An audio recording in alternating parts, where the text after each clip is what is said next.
Ah,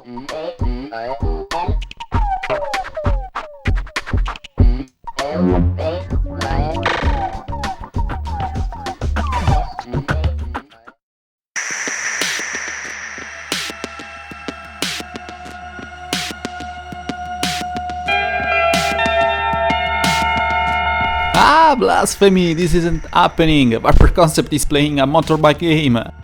Today I want to review something different. Yeah, still a racing game, but this time we'll remove two wheels and we start braking to some corners, discovering how motorbike games can offer not just big realism, but also very deep and interesting gameplay, which many of us would love to see in a car racing game. The game of today is Rims Racing, and pretends to be one of the most realistic motorbike racing games out there. As usual, I'll use my way to use if this racing game is full simulation, or an arcade simulation open to a bigger mass. Ready?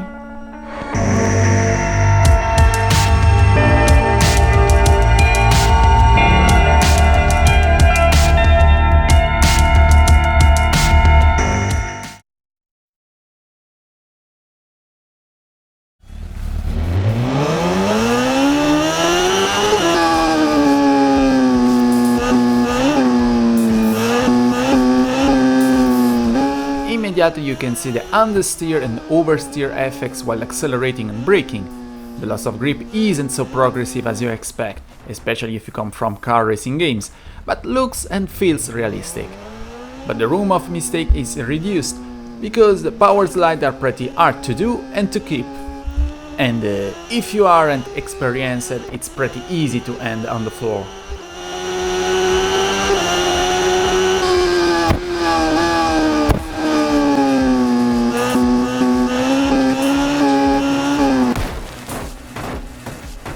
The tires model is well differentiated. You can put different compounds on your bike, which have different level of life and grip. Tires pressure is present, but the tire deformation isn't visually present. Not a light lack, considering this game wants to emphasize the realism of every element of motorbikes.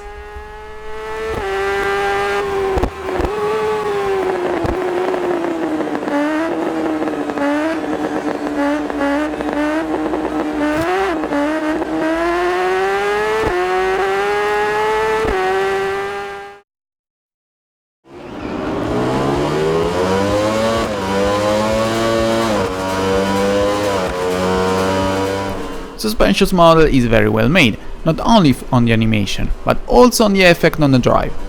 Your motorbike has different reaction if you put soft or stiff suspensions, basically the same of a car. Stiffer suspension on the rear, you'll get more oversteer. Stiffer on the front, you'll get more understeer. This aspect is totally nailed by the developers.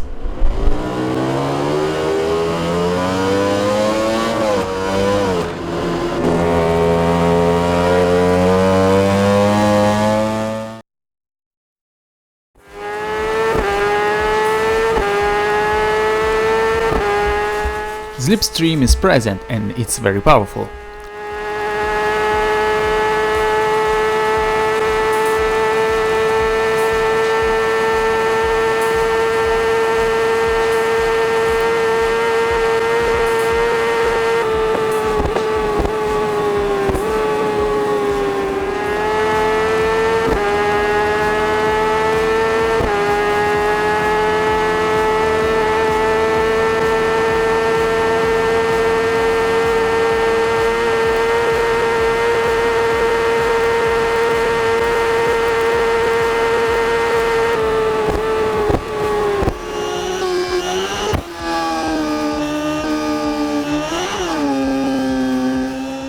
Gravity is well reproduced and allows us to enjoy the weight transfer between acceleration and braking.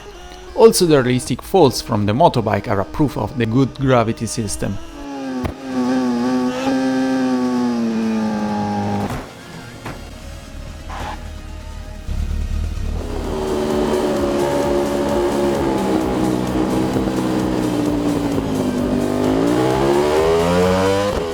Hard to say if aerodynamics is well implemented or not on this game, because unlike a car racing game you don't have the downforce.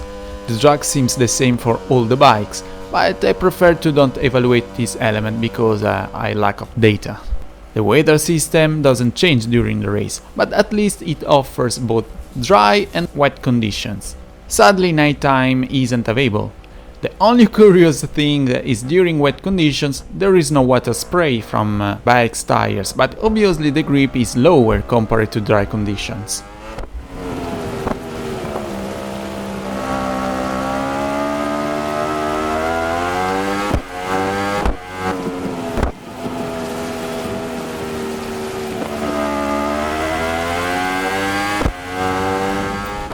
Wind and air temperature are absent on all-day form. Luckily, track temperature is present and plays an important role on the tire's wear and grip. I think it's useless to talk about the force feedback, considering I couldn't test it. I don't think this game offers force feedback, considering also there is no options about it. Not to mention there aren't modern steering systems for motorbike racing games nowadays, which come from big brands such as Thrustmaster, Fanatec or Logitech. Bike damages are only visual, without body deformation. I don't feel any change in terms of durability after some falls. The only mechanical damages are just the component wear, which we'll see later.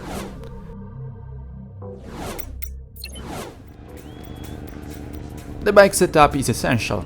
You can change the gear ratio, the suspension stiffness, the tires pressure and electronic assets such as the traction control and the anti-wheelie.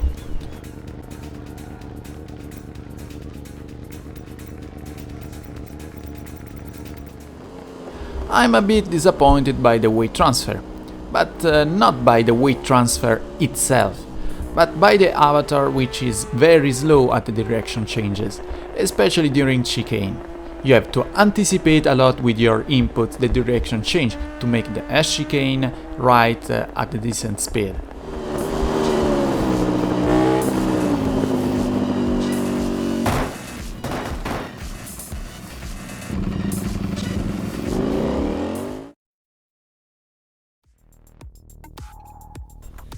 Immersion is the best part of rims. Okay, the game features few motorbikes, but every bike has its own personality. Not to mention the fact you must check every element of the bike. This gives you the impression to own a real bike in career mode, and you must care of it like it was your baby. With the motorbike status check, you can always keep track of the status of the main components. The component icons give information about their condition values: good, medium, bad, worn out. Here you can visualize all the data about the rear tire component. As you can see, some data needs to be unlocked, but we'll talk about that later on. Perform the steps described on screen to unmount the component.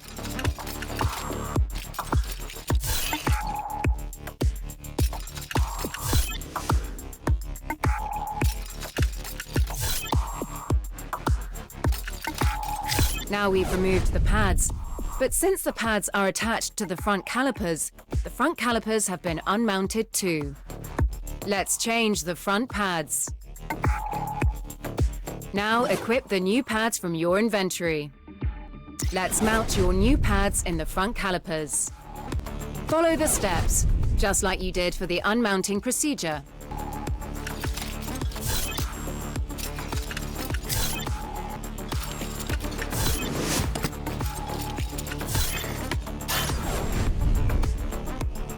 Now let's head to the inventory to sell the used front pads. Now let's access the inventory. Here you have a list of all the components stored in your inventory and the ones mounted on the motorbikes. For now, go to the front pads category. You'll have plenty of time to explore the whole inventory later. Remember, the lower the condition value, the less credits you'll earn from selling. However, worn-out components have little use, and inventory space is limited, so selling those components is recommended. Let's head back to the headquarters. You really feel to be the owner of your bike, spending the in-game credits you hardly earned thanks to your races.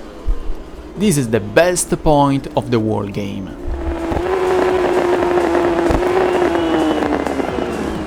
Pit stops are present and interactive. You can't ask more for a bike game. Simply brilliant. Choose if you want to change tires, regulate pressure, and refuel. Coordinate your team to apply the choices you made. Perform the actions that are...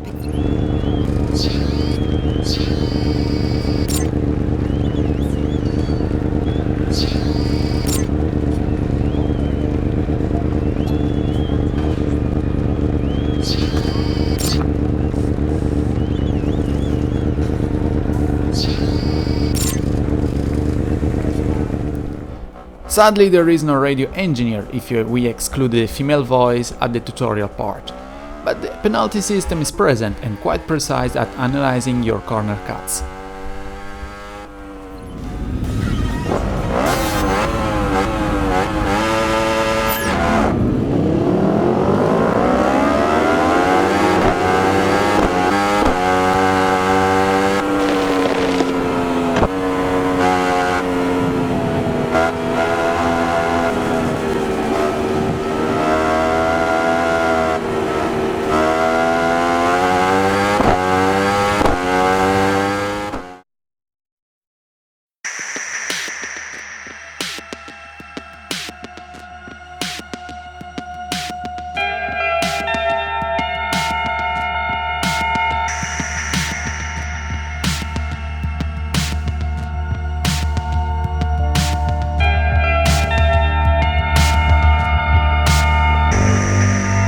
Rimps Racing, despite some lags, surely represents a reference not only in terms of bike racing game, but also in terms of racing game in general.